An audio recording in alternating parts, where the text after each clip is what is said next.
This course comprises a book entitled Persian Language Teaching.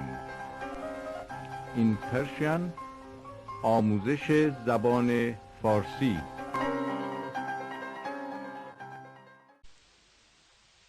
تمرین 52.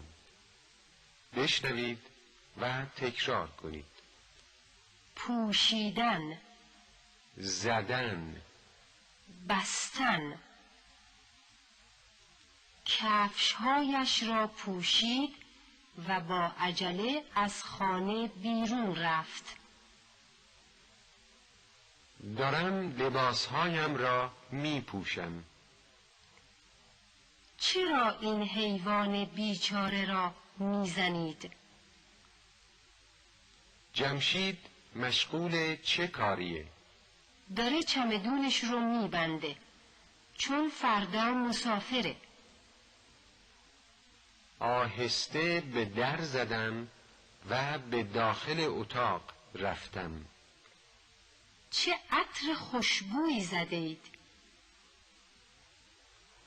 لطفاً در را پشت سرتان ببندید. او نمیتوانست درست راه برود چون بند کفشش را نبسته بود.